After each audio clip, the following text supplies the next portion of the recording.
Chapter 9. The Mock Turtle's Story. Chương 9. Chuyện của giả ba ba. You can't think how glad I am to see you again. You dear old thing, said the Duchess, as she tucked her arm affectionately into Alice's, and they walked off together. Alice was very glad to find her in such a pleasant temper, and thought to herself that perhaps it was only the pepper that had made her so savage when they met in the kitchen. Cô không thể tưởng tượng được ta mừng thế nào khi gặp lại cô đâu. Cô bé thân mến ạ. Nữ công tước nói và thân mật khoác tay Alice cùng dạo bước trong vườn. Thấy bà ta vui vẻ như thế Alice cũng rất vui. Nghĩ lại lúc hai người gặp nhau trong bếp. Cô cho rằng có lẽ chính hạt tiêu đã khiến bà ta trở nên dữ tợn đến thế. When I'm a duchess, she said to herself, not in a very hopeful tone though, I won't have any pepper in my kitchen at all. Soup does very well without. Maybe it's always pepper that makes people hot-tempered. She went on, very much pleased at having found out a new kind of rule. And vinegar that makes them sour. And chamomile that makes them bitter.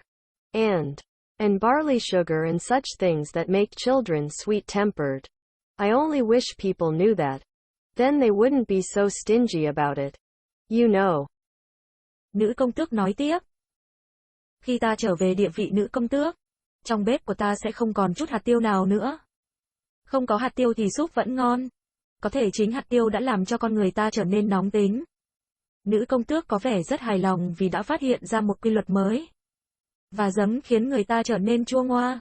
Cúc la mạ biến họ thành những kẻ nghiệt ngã và đường làm từ lúa mạch và các thứ tương tự khiến bọn trẻ con trở nên dễ thương. Ta mong sao mọi người đều hiểu điều đó để rồi người ta sẽ không phải miễn cưỡng về điều này.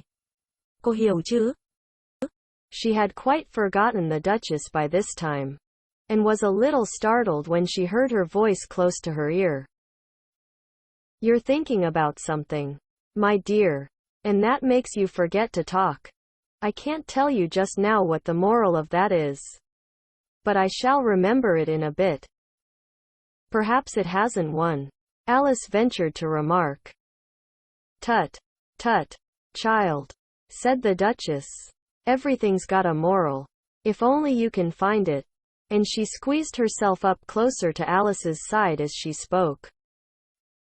Nhưng lúc đó, Alice hoàn toàn quên mất là cô đang đi cùng nữ công tước và cô hơi giật mình khi nghe tiếng bà ngay bên cạnh.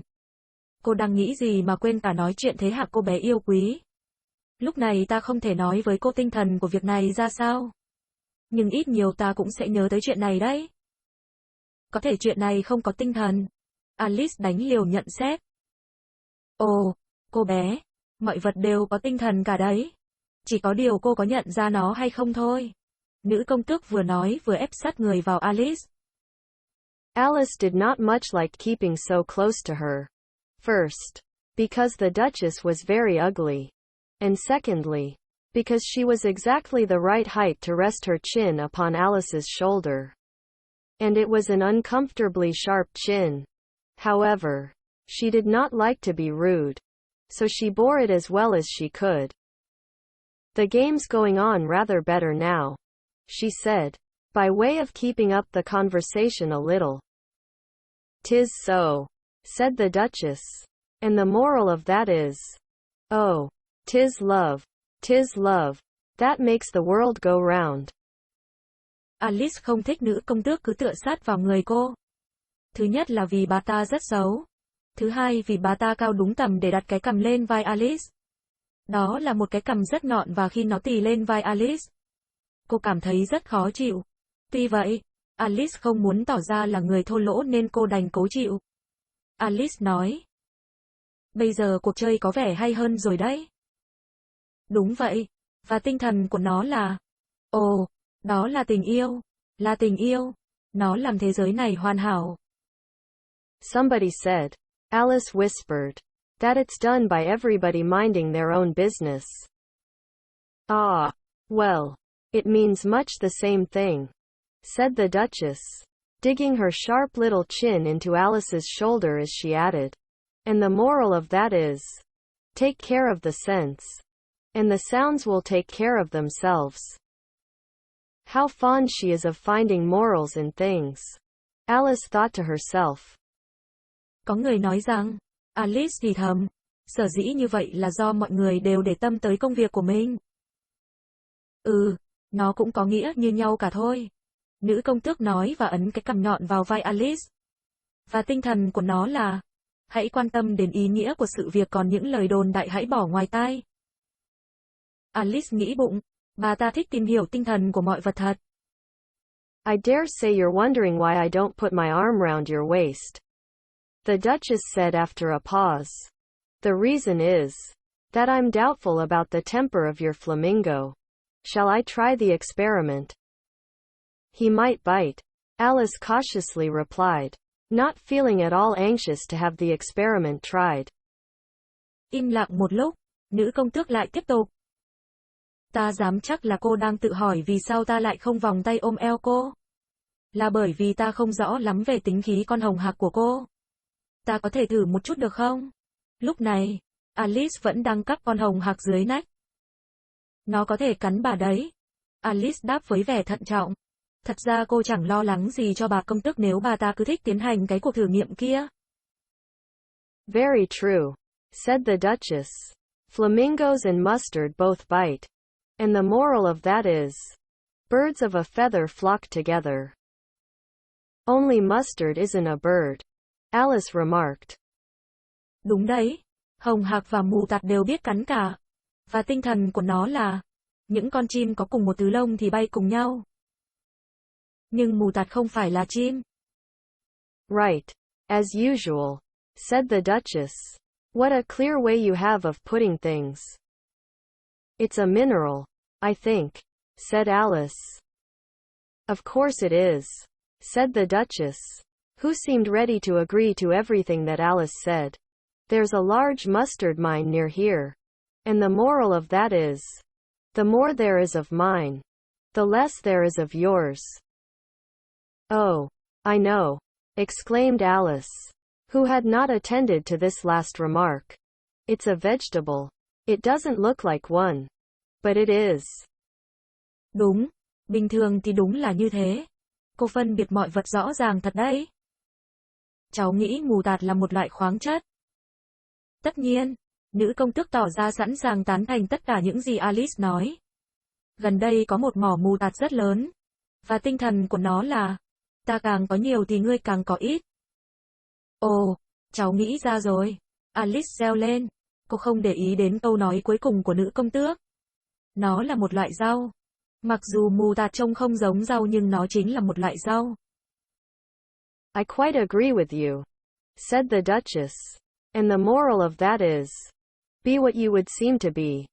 Or if you'd like it put more simply, never imagine yourself not to be otherwise than what it might appear to others that what you were, or might have been was not otherwise than what you had been would have appeared to them to be otherwise.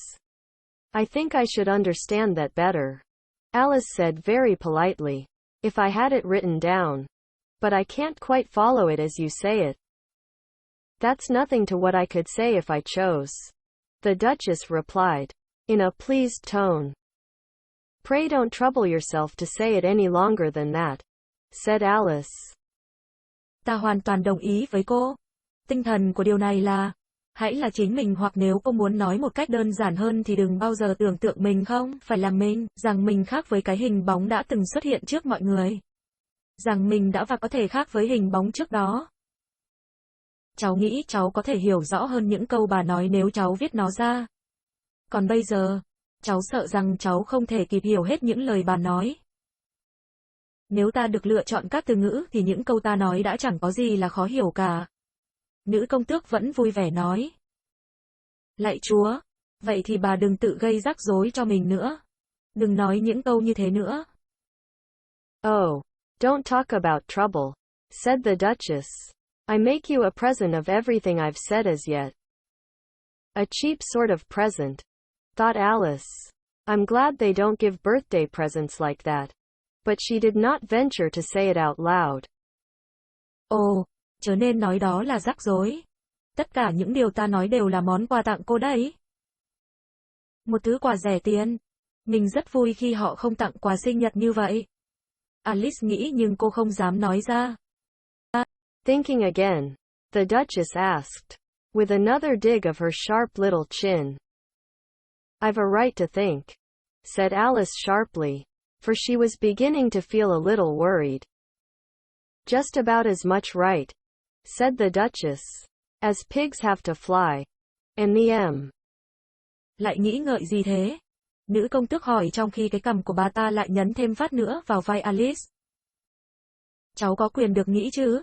Alice dằn giọng, cô bắt đầu thấy hơi khó chịu. Được thôi, cũng giống như lợn có quyền được bay và tinh. But here, to Alice's great surprise, the Duchess's voice died away.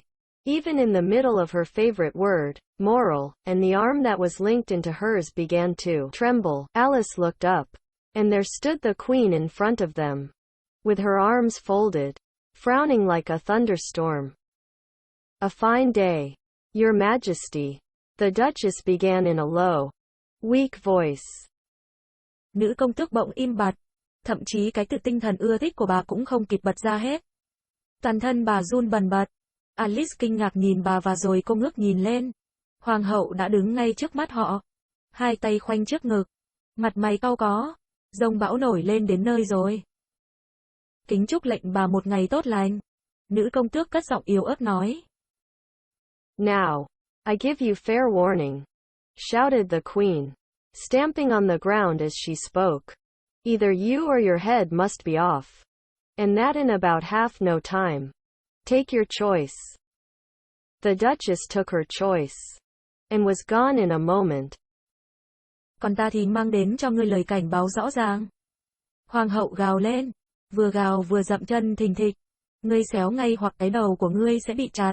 Không còn thời gian nữa đâu. Hãy chọn đi. Sự lựa chọn của nữ công tước là lập tức đi nơi khác.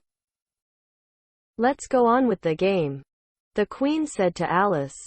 And Alice was too much frightened to say a word, but slowly followed her back to the croquet ground. The other guests had taken advantage of the Queen's absence, and were resting in the shade. However, the moment they saw her, they hurried back to the game, the Queen merely remarking that a moment's delay would cost them their lives. Chúng ta hãy tiếp tục cuộc chơi. Hoàng hậu nhìn Alice ra lệnh. Alice sợ quá đến nỗi không nói được lời nào mà chỉ biết cắm đầu đi theo bà ta vào sân chơi. Tranh thủ lúc hoàng hậu vắng mặt, các vị khách kéo nhau ngồi nghỉ dưới bóng râm. Vừa thấy bóng hoàng hậu, họ vội chạy về sân chơi bởi vì hoàng hậu chỉ có một mệnh lệnh duy nhất và khác thường. Kẻ nào ngừng chơi, dù chỉ trong giây lát, sẽ phải trả giá bằng cả tính mạng. All the time they were playing, the Queen never left off quarreling with the other players, and shouting, off with his head, or, off with her head. Those whom she sentenced were taken into custody by the soldiers, who of course had to leave off being arches to do this. So that by the end of half an hour or so there were no arches left. And all the players, except the King, the Queen, and Alice, were in custody and under sentence of execution.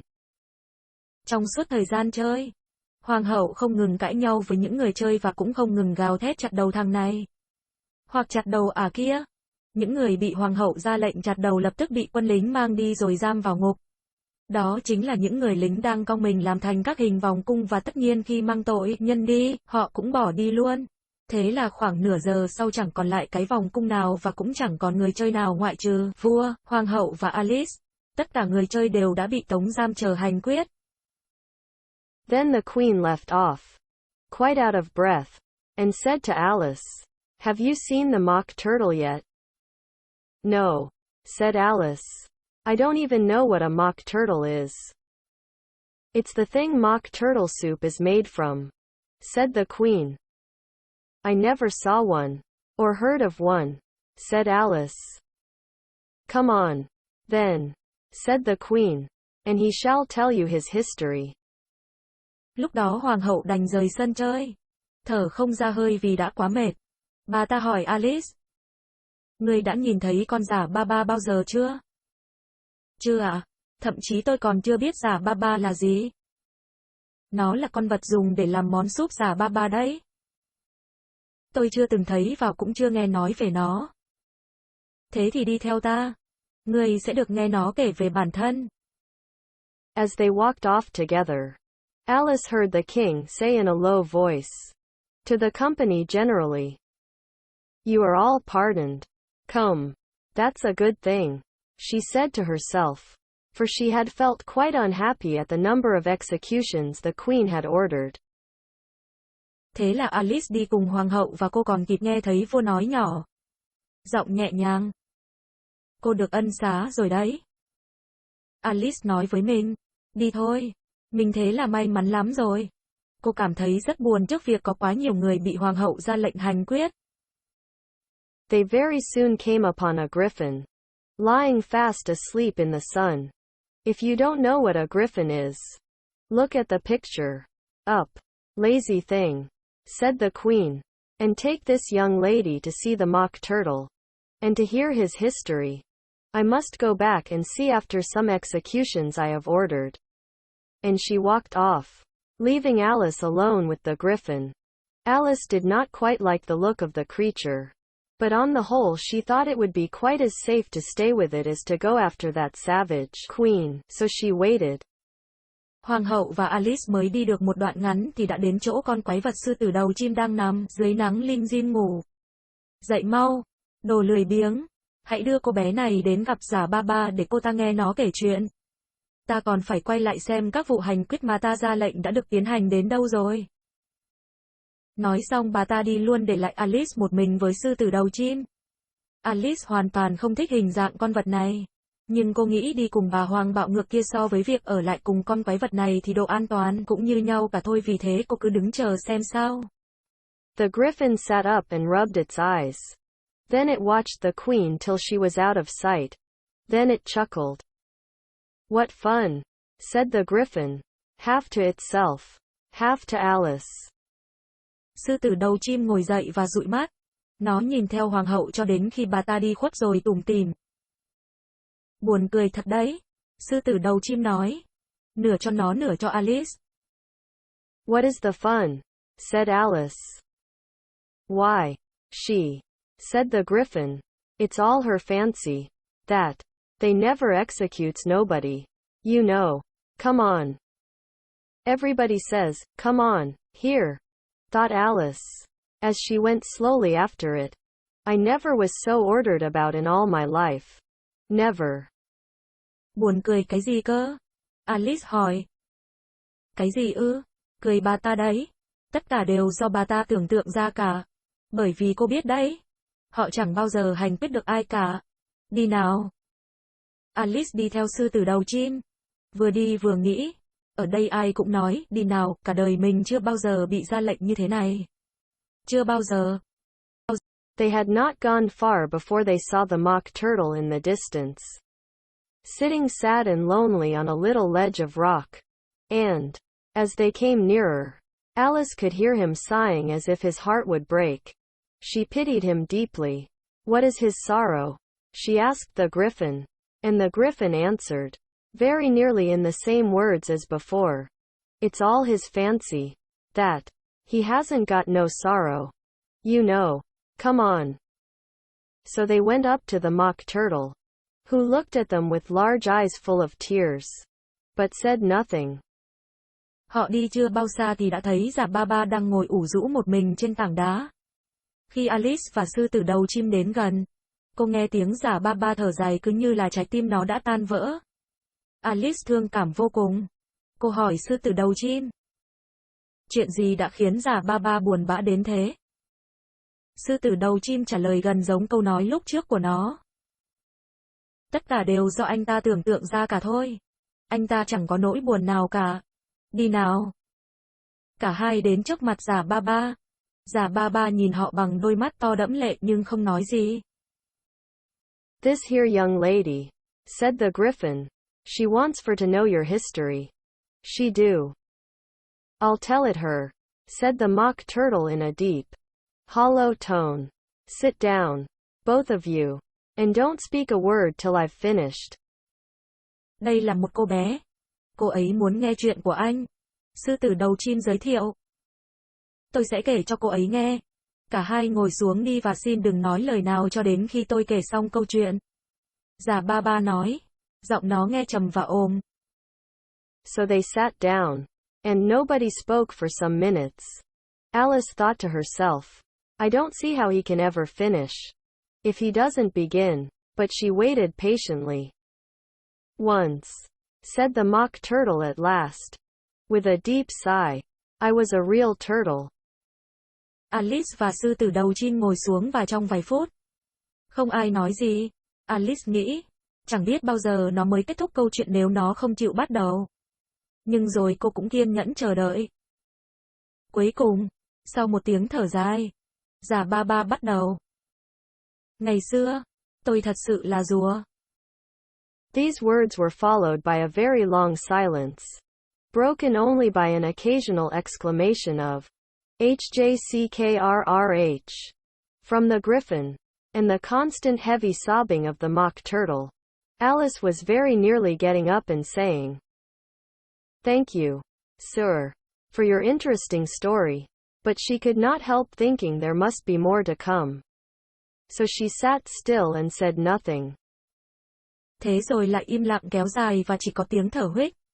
Huých, từng nhịp một của sư tử đầu chim cùng với tiếng thổn thức của già ba ba. Alice đã định đứng dậy và nói. Cảm ơn vì câu chuyện thú vị của anh. Thế nhưng cô lại nghĩ biết đâu sau đó lại chẳng có những chi tiết thú vị. Thế là cô lại ngồi yên và chờ đợi. When we were little, the mock turtle went on at last. More calmly, though still sobbing a little now and then. We went to school in the sea. The master was an old turtle. We used to call him Tortoise. Cuối cùng, già ba ba đã bình tĩnh trở lại mặc dù đôi lúc vẫn còn tiếng nức nở. Khi chúng tôi còn nhỏ, chúng tôi đã đến trường học ở ngoài biển. Thầy giáo là một ông rùa già. Chúng tôi vẫn gọi ông là thầy rùa cạn. Why did you call him Tortoise? If he wasn't one, Alice asked. We called him Tortoise because he taught us, said the mock turtle angrily. Really, you are very dull. You ought to be ashamed of yourself for asking such a simple question, added the griffin. And then they both sat silent and looked at poor Alice, who felt ready to sink into the earth. Sao lại gọi ông ta là rùa cạn? Nếu ông ấy không phải là rùa cạn thì sao? Alice hỏi. Chúng tôi gọi ông ấy là rùa cạn vì ông ấy dạy chúng tôi. Già ba ba bực tức. Cô thật đúng là kẻ quá tối dạ. Cô phải thấy xấu hổ vì đã hỏi một câu đơn giản như thế. Sư tử đầu chim nói thêm rồi cả hai con vật ngồi im nhìn cô bé Alice tội nghiệp lúc này chỉ muốn chui xuống đất. At last the griffin said to the mock turtle, Drive on, old fellow. Don't be all day about it. And he went on in these words. Yes, we went to school in the sea. Though you mayn't believe it. I never said I didn't. Interrupted Alice. Cuối cùng sư tử đầu chim nói với già ba ba. Tiếp tục đi, anh bạn. Đừng nên tốn quá nhiều thời gian về việc đó. Và già ba ba tiếp tục. Vâng, chúng tôi đến trường học ở ngoài biển. Mặc dù cô có thể không tin điều đó. Tôi chưa bao giờ nói rằng tôi không tin. Alice ngắt lời. You did, said the mock turtle. Hold your tongue, added the griffin. Before Alice could speak again, the mock turtle went on. We had the best of educations. In fact, we went to school every day. Cô có đấy, già ba ba nói. Thôi cô đừng nói nữa. Sư tử đầu chim bảo Alice và già ba ba lại tiếp tục. Chúng tôi được hưởng một nền giáo dục tốt nhất. Thật vậy đấy, ngày ngày chúng tôi đều đến trường. I've been to a day school, too, said Alice. You needn't be so proud as all that. With extras? Asked the mock turtle a little anxiously. Yes, said Alice. We learned French and music. Tôi cũng vậy, ngày nào cũng phải đến trường. Alice nói, anh không cần quá tự hào về điều đó đâu. Và học ngoại khóa nữa à? Già ba ba hỏi có vẻ hơi lo lắng. Chúng tôi học thêm tiếng Pháp và học nhạc. Alice nói. And washing, said the mock turtle. Certainly not, said Alice indignantly. Ah, then yours wasn't a really good school, said the Mock Turtle in a tone of great relief. Now at ours they had at the end of the bill French, music, and washing, extra. You couldn't have wanted it much, said Alice. Living at the bottom of the sea. Cả tắm giặt nữa chứ? Già ba ba tiếp. Tất nhiên là không, Alice bực bội nói. Ấy, thế thì trường cô không phải là trường thật sự tốt rồi. Già ba ba nói, giọng thỏa mãn. Ở trường chúng tôi, phần cuối bản thông báo chương trình có ghi tiếng Pháp, nhạc và tắm giặt, ngoại khóa. Anh có thể không cần phải học tắm giặt vì anh sống ở biển mà. Alice nói. I couldn't afford to learn it, said the Mock Turtle with a sigh. I only took the regular course. What was that? Inquired Alice. Reeling and writhing. Of course. To begin with, the Mock Turtle replied. And then the different branches of arithmetic. Ambition. Distraction. Uglification. And derision. I never heard of uglification, Alice ventured to say. What is it? Tôi không có điều kiện để học. Già ba ba thở dài. Tôi chỉ học những môn chính khóa thôi. Đó là những môn gì? Alice hỏi. Mở đầu là bơi và lặn. Tất nhiên rồi. Tiếp đó là các môn số học, hoài bão, đánh lạc hướng, làm xấu mình và nhạo báng.